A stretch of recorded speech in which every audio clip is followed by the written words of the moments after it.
In this video, we will discuss about the properties of transition metal atoms, and the first property we will discuss, that is the ionization energy. Ionization energy is amount of energy required to remove the most loosely bound electron from isolated gaseous atom. So first, ionization of D block elements is higher than those of S block elements, but it is lesser than P block elements. You know very well that D block elements lie in between S block elements and P block elements. So the first ionization energy of D block elements is higher than that of S block elements, but it is less than that of P block elements. Now when we move along the period from left to right, nuclear charge increases, so do the ionization energy. So ionization energy increases along the period from left to right because of increase in nuclear charge. Because of the increase in nuclear charge, जो outermost electron cloud है, it is strongly attracted by the nucleus towards itself. As a result, what actually happens is कि atomic size जो है वो decrease हो जाता है and ionization energy increases. In case of transition elements, जो last electron है that enters d subshell. Depending upon the shape of the d subshell, it has very poor shielding effect. So with increase in number of d electrons, nuclear charge also increases and electrons are tightly held by the nucleus, and because of the strong force of attraction, जो last electron है, it is under the influence of the nucleus and you cannot remove them easily. You have to spend large amount of energy. That is why ionization energy increases. Next property is metallic character. All transition elements are metals, right? Densities इन्हां दी काफी ज़्यादा high हुंदियां ने. Hardness, yes of course they are hard. Melting point भी hard ज़्यादा होता है और boiling point भी. Strength wise भी tensile strength बहुत high है. Electrical and thermal conductivity भी इनकी क्या होती है? High होती है. All transition elements are solid. वैसे इनकी जो physical state है that is solid except mercury which is liquid at room temperature. Hardness जो है metal की that suggests the presence of strong bonding due to overlap of unpaired electrons between different metal atoms. Hardness का reason यही है कि इसमें जो bonding होती है वो काफी ज़्यादा strong होती है because of presence of unpaired electrons which later on overlap. Next property is reducing character. We very well know कि transition elements जो हैं उनकी property होती है electrons को lose करने की. जो भी element electron lose करता है that means it is getting oxidized. वो oxidation के undergo जा रहा है. जब electrons lose करेगा उस पर कौन सा charge आएगा? Electropositive. So transition elements की tendency है कि electrons lose करने की और खुद की ऑक्सीडेशन करने की. अगर ये खुद की ऑक्सीडेशन कर रहे हैं तो दूसरों की क्या करेंगे? रिडक्शन. और जो दूसरों की रिडक्शन करते हैं they are known as reducing agents. So that is why transition elements are called strong reducing agents.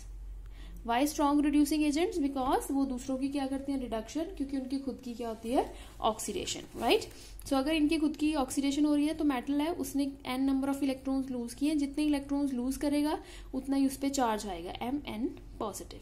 So large negative value of electrode potential of transition elements suggests they are strong reducing agents. So जो दूसरों की reduction करे और खुद की oxidation करे they are reducing agents. So yes, transition elements are reducing agents. Next property is reactivity. Transition elements have very small tendency to react. इनकी reactivity जो है काफी कम होती है. वाई? क्योंकि इनकी आयनाइजेशन एनर्जी जो है वो बहुत ज्यादा हाई होती है और उनका जो साइज है वो स्मॉल होता है. Because of presence of covalent bonding इतनी इजी नहीं है कि आप इसको सॉलिड टू वेपर स्टेट में इनको कन्वर्ट कर दो. आपको large amount of energy spend करनी पड़ती है. जहां पे आपको large amount of energy spend करनी पड़ती है तो वहां पे तो रिएक्शन वैसे ही स्लो हो जाती है. बिकॉज जो रिएक्शन रूम टेम्परेचर में विद फ्लो हो जाए उनकी जैसी तो कोई बात ही नहीं है, राइट. सो ट्रांजिशन एलिमेंट्स की साइज छोटा होने के कारण और उनकी आयनाइजेशन एनर्जी ज्यादा होने के कारण इनकी रिएक्टिविटी क्या होती है? कम होती है. क्योंकि अगर solid state to vapour state इनको कन्वर्ट करना है तो आपको large amount of energy spend करनी पड़ेगी. That is not available at room temperature. Next property is oxidation state. जो ट्रांजिशन एलिमेंट्स है again they show variable oxidation state. एक से ज्यादा ऑक्सीडेशन स्टेट्स जो है वो शो करते हैं. वाई? क्योंकि इनके पास डी इलेक्ट्रॉन्स भी प्रेजेंट है as well as S electrons भी प्रेजेंट है. और एस ऑर्बिटल और डी ऑर्बिटल दोनों की ऑलमोस्ट एनर्जी क्या है? सेम है. तो you can also remove the electron from S, you can also remove the electron from D orbitals. अगर first 5 elements of first transition series की बात करें, scandium, titanium, vanadium, chromium and manganese, इसमें जो डी सबशेल है that is not more than half field, मतलब half filled से ज्यादा भरा हुआ नहीं है. तो इनकी मिनिमम ऑक्सीडेशन स्टेट हम कितनी मान सकते हैं? जितने इनकी एस सबशेल में इलेक्ट्रॉन्स हैं उतनी इनकी मिनिमम से मिनिमम जितने भी एस सबशेल में इलेक्ट्रॉन्स है वो लूज कर सकते हैं। और मैक्सिमम ऑक्सीडेशन स्टेट कितनी है, जितनी इनके डी इलेक्ट्रॉन्स हैं plus sum of s electrons. तो फर्स्ट जो ट्रांजिशन एलिमेंट्स हैं, first 5 transition elements first transition series के स्कैनेडियम, टाइटेनियम, वेनेडियम, क्रोमियम और मैंगनीज, इनमें जो डी है that is not more than half filled, d subshell. तो एज ए रिजल्ट मिनिमम ये कम से कम कितने इलेक्ट्रॉन्स लूज करेंगे, 2। तो इन पे चार्ज मिनिमम कितना हो गया, +2। और मैक्सिमम कितना इलेक्ट्रॉन्स लूज कर सकते हैं, that is equal to sum of s electrons plus d electrons. Except scandium, most common oxidation state of first row transition element is +2। मतलब सबसे ज्यादा कॉमन जो हर एक एलिमेंट ऑलमोस्ट दिखाता है oxidation state, that is +2। That is the removal of 2 electrons from 4s subshell. So this is about the oxidation state कि yes they bear variable oxidation state, more than 1 oxidation state. Next जो आपके पास topic आता है that is formation of colored ions, कि colored compounds या colored ions transition metals क्यों form करते हैं। अगेन इसका आंसर क्या है कि इनका जो डी सबशेल है वो क्या होता है, इनकम्प्लीट होता है, उसमें खाली वेकेंट जगह होती है, अनपेयर्ड इलेक्ट्रॉन्स होते हैं। Transition metal ions containing unpaired electron can be easily promoted from one energy level to higher energy level within the same d subshell. अब जहाँ पे खाली जगह होगी तो वहां पे इलेक्ट्रॉन्स क्या करते हैं, लोअर लेवल से हायर लेवल पर जंप करते हैं। लोअर लेवल यानी कि ग्राउंड स्टेट से, हायर लेवल यानी कि जहां पर भी खाली जगह है एक्साइटेड स्टेट में जंप करते हैं। Excited state is always unstable state, ज्यादा देर इलेक्ट्रॉन वहां पे नहीं स्टे कर सकता। तो जितनी एनर्जी एब्जॉर्ब करके वो जंप करके lower level to higher level गया है, उतनी ही एनर्जी री इमिट करके वो वापस ग्राउंड लेवल पे आएगा। और जो एनर्जी वो इमिट कर रहा है that is in the form of radiation. इसलिए आपको लगता है कि जो ट्रांजिशन एलिमेंट्स के कंपाउंड्स हैं वो कलर्ड है। बेसिकली जितनी एनर्जी वो एब्जॉर्ब करते हैं उतनी एनर्जी वो री इमिट करते हैं, और जो री इमिट वाली एनर्जी है that is in the form of radiations, light radiations. तो इसीलिए हमें कलर्ड कंपाउंड्स लगते हैं ट्रांजिशन एलिमेंट्स के।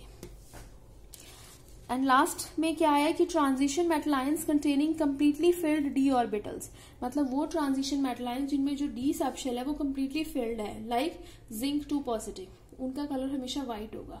सो अगर आप चाहते हो कि ट्रांजिशन मेटल के कंपाउंड्स कलर्ड हों तो एक चीज उनमें क्या जरूरी है, that is presence of unpaired electrons, दूसरा vacant space, incomplete D subshell. जहां पे कंप्लीटली फिल्ड हो जाएंगे सबशेल्स वहां पे कलर हमेशा व्हाइट आएगा। क्वेश्चन आपको ऐसे ही आएगा कि why zinc chloride is white in colour, तो आपने कहना है कि zinc chloride is white because here zinc carries +2 charge.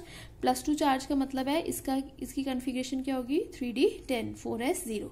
So d subshell here is filled, यहाँ पे कोई अनपेयर्ड इलेक्ट्रॉन ही नहीं है। अगर अनपेयर्ड इलेक्ट्रॉन नहीं है तो फिर कोई एक्साइटेशन नहीं होगी from ground level to higher level, तो एक्साइटेशन नहीं होगी तो फिर एब्जॉर्प्शन ऑफ एनर्जी नहीं होगी, एब्जॉर्प्शन ऑफ एनर्जी नहीं होगी तो रे इमिशन नहीं होगी, तो फिर कलर्ड आपको कंपाउंड नहीं नजर आएगा।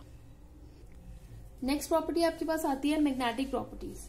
तो before starting about the magnetic properties let's talk about the 2 substances, that is paramagnetic substances and diamagnetic substances. Paramagnetic substances हमेशा मैग्नेटिक फील्ड में क्या करते हैं, अट्रैक्टेड होते हैं, बिकॉज इनमें क्या प्रेजेंट है, अनपेयर्ड इलेक्ट्रॉन्स। डायमैग्नेटिक सब्सटेंसेस कौन से होते हैं, which are repelled by magnetic field, क्योंकि इनमें कौन से इलेक्ट्रॉन्स होते हैं, पेयर्ड इलेक्ट्रॉन्स। तो जहां पे अनपेयर्ड इलेक्ट्रॉन्स होंगे वो सब्सटेंस पैरामैग्नेटिक होगा, जहां पे पेयर्ड इलेक्ट्रॉन्स होंगे वो सब्सटेंस क्या होगा, डायमैग्नेटिक। पैरामैग्नेटिक सब्सटेंसेस अट्रैक्ट होते हैं मैग्नेटिक फील्ड के साथ, डायमैग्नेटिक सब्सटेंसेस जो है वो रिपेल होते हैं बाय मैग्नेटिक फील्ड। अब अगर ट्रांजिशन मेटल एटम्स की बात करें तो दे आर ऑलमोस्ट पैरामैग्नेटिक, क्योंकि इनमें क्या प्रेजेंट है, presence of unpaired electrons in D orbital, right. तो जहां पर भी आपको अनपेयर्ड इलेक्ट्रॉन्स नजर आएंगे वहां पे कैरेक्टर हमेशा पैरामैग्नेटिक होगा, जहां पे इलेक्ट्रॉन सारे पेयर्ड है तो वहां पे कैरेक्टर डायमैग्नेटिक होगा। Magnetic character is expressed in terms of magnetic movement, तो अगर कोई चीज मैग्नेटिक है तो उसकी अपनी एक मैग्नेटिक मूवमेंट होगी। Larger the number of unpaired electrons, जितने ज्यादा अनपेयर्ड इलेक्ट्रॉन्स होंगे उतना ज्यादा पैरामैग्नेटिक कैरेक्टर होगा, जितना ज्यादा पैरामैग्नेटिक कैरेक्टर होगा उतनी ज्यादा मैग्नेटिक मूवमेंट होगी।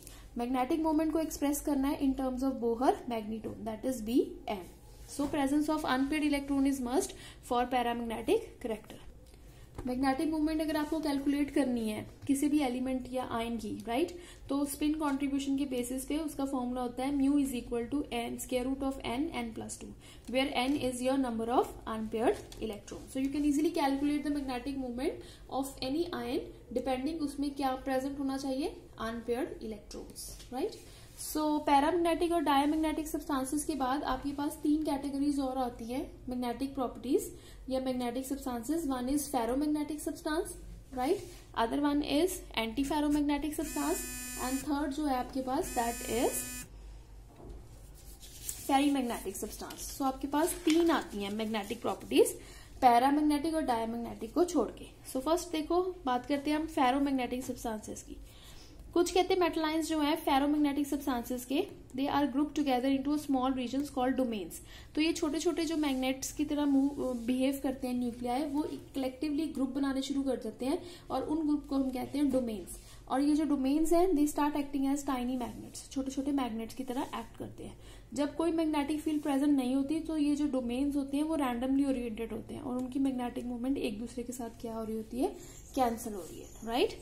सो जब आप सब्सटेंस को मैग्नेटिक फील्ड में प्लेस करोगे तो वो डोमेन्स क्या करेंगे, अपने आप को अरेंज करने लग जाएंगे. किस फील्ड में, in the direction of magnetic field. जब आप ऐसे सब्सटेंस को जिसमें रैंडमली ओरिएंटेड है आपके डोमेन्स, उसको मैग्नेटिक फील्ड में रखना शुरू करोगे तो डोमेन्स क्या करेंगे, अपने आप को अलाइन कर लेंगे in the direction of magnetic field. अब किस डायरेक्शन में अपने आप को अलाइन करते हैं उसके बेसिस पे आपके पास 3 टाइप ऑफ सब्सटेंसेस है. When there is spontaneous alignment of magnetic movements of domains in same direction, सारे के सारे डोमेन्स अगर एक ही डायरेक्शन में अपने आप को अलाइन कर लेते हैं सो सबकी जो मैग्नेटिक मूवमेंट्स है वो ऐड हो रही है. Such type of substances are known as ferromagnetic substances, जहां पे डोमेन्स एक ही डायरेक्शन में पॉइंट आउट कर रहे हैं. When alignment of magnetic moments of domains are in such a way that they cancel individual magnetic moments, we get anti-ferromagnetism. अब यहाँ पे जो डोमेन्स है एक तो पैरेलल है, फिर एक एंटी पैरेलल, फिर एक पैरेलल, फिर ऑपोजिट. सो सारे जो है मैग्नेटिक मोमेंट्स एक दूसरे की क्या कर रहे हैं, कैंसिल आउट. तो such type of behaviour is known as anti ferromagnetism and such type of substance is known as anti ferromagnetic substance. Third category आपके पास आती है जब ये डोमेन्स जो हैं अपने आप को अरेंज करें पैरेलल और एंटी पैरेलल डायरेक्शंस में बट इन अनइक्वल नंबर्स. मतलब ये नहीं है कि आपके पास जो है मतलब सारे ही मतलब नंबर जो है पैरेलल और अनपैरेलल का एंटी पैरेलल का सेम है, नहीं. मतलब पैरेलल और एंटी पैरेलल में अरेंज करते हैं बट लाइक यहाँ पे देखो 1 2 3 4 5 6 7 तो इस डायरेक्शन में जा रहे हैं, 2 इस डायरेक्शन में जा रहे हैं, तो 7 में से 2 कैंसिल कर दो, नेट इसकी मैग्नेटिक मूवमेंट होती है. So we call such type of substances as ferrimagnetic substances. This is about the magnetic character of transition atoms. Next in the next lecture we will study about the formation of complexes, tendency to form complexes.